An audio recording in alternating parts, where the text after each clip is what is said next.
Drund, a locally created web-based system for content management, will see public release near the end of May. Azork Technologies and Boardman released a beta version of Drund in November and are adjusting to their first consumable version by fixing bugs and improving features based on user feedback.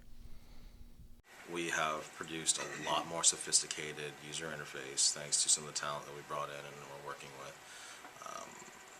There's a lot of permissions that we've started to add on, a lot more control, a lot more complicated publishing aspects. The file system has now been integrated with third-party solutions like Dropbox. So we've got a lot of things that are a lot more advanced and a lot more complex. Azork created Drund to be a user-friendly platform that can house multiple applications with multiple uses. Try to make sure that you're attaining the original vision without diluting to too much user feedback. Sometimes it's a fine balance because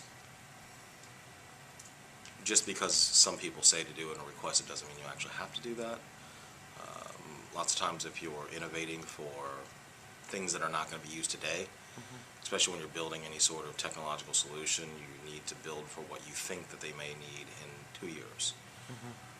It's a real tough balance. The Azork team has traveled all over the country meeting with technology companies and investors who support Drund's purposes of putting users as a first priority. Put the foot forward to say, hey, you are important. The user is at the highest level of importance for us, not our brand. He is hopeful that the success of Drund and Azork Technologies will attract other companies to the Mahoning Valley region.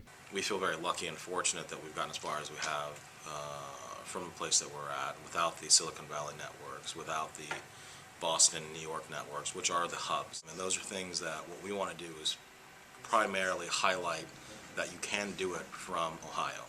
And it can happen from Youngstown. You don't necessarily have to come out of the valley to do this. The difference is the speed and mentality of how to get it done and how big of a risk are you willing to take. So we've taken a really big risk, but at this point we've been paid back on some pretty big rewards.